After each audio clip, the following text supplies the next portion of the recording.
Yeah, my name is Deacon Bill Vita. I was born and raised in Southeast Washington, D.C. I'm a native Washingtonian.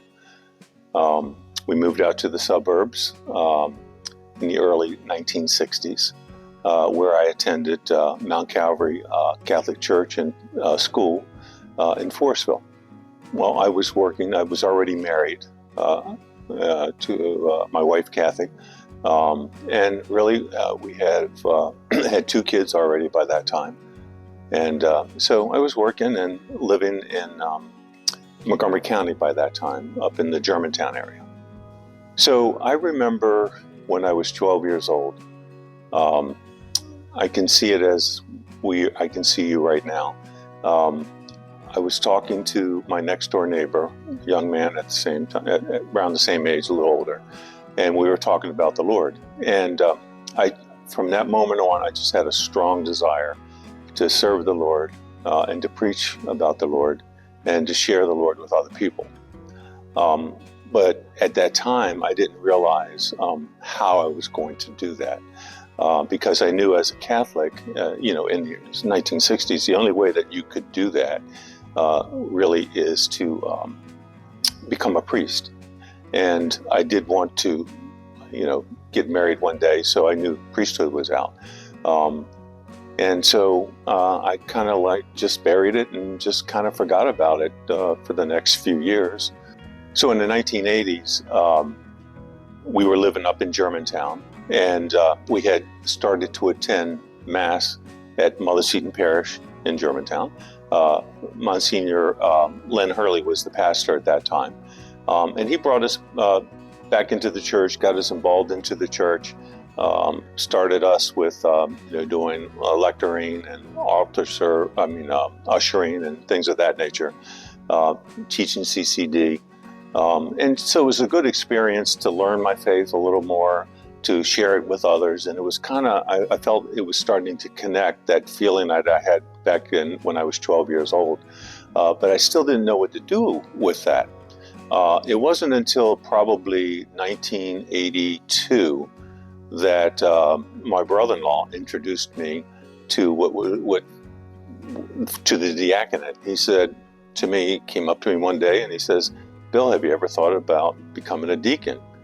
And I looked at him and I said, "Well, what's a deacon?" Because at that time I had no idea what a deacon was. There wasn't any at Mount Calvary when I was, growing up, except transitional deacons. And at Mother Seton, there wasn't any deacons either. So I really didn't know what it was.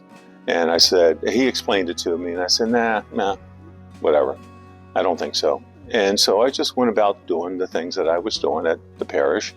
And then a couple of years later, 2 or 3 years later, a seminarian came to Mother Seton named Barry Nestout, who's a bishop of Richmond now. And so we became friends, and one day he said, you'd make a good deacon. And I said, what is this deacon thing? And he says, and he tried to explain it to me. He says, I got one better. I said, how about if I introduce you to the head of the diaconate at the Archdiocese, and he can explain it to you? I said, sure. What's his name? And he said, well, his name is Tom Nestout. He's my dad. And I said, okay. So I thought about that, and I met with Tom and his wife. They came out, and we became really good friends, and he introduced me to the diaconate. It started to make sense. And I was beginning to see, the Lord just didn't let it go.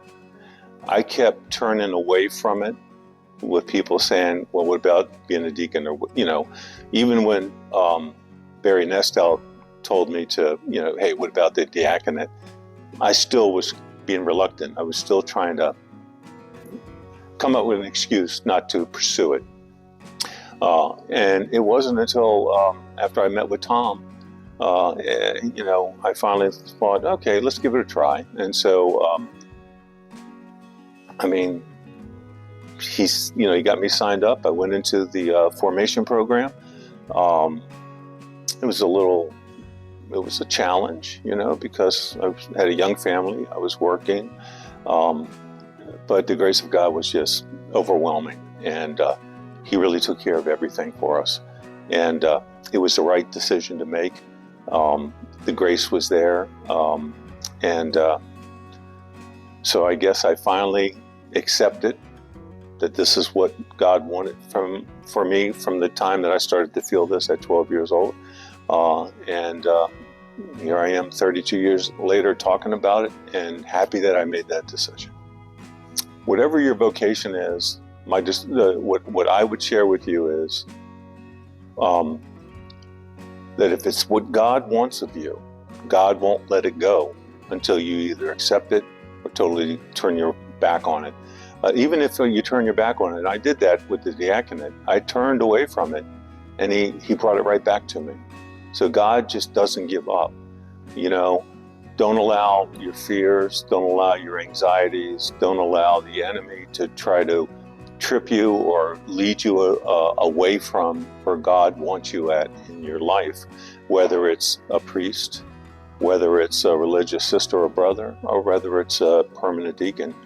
Whatever that ministry is that you feel called to, discern it, find the right person to talk about it to, keep the faith, keep walking forward, and God will lead you and show you the way.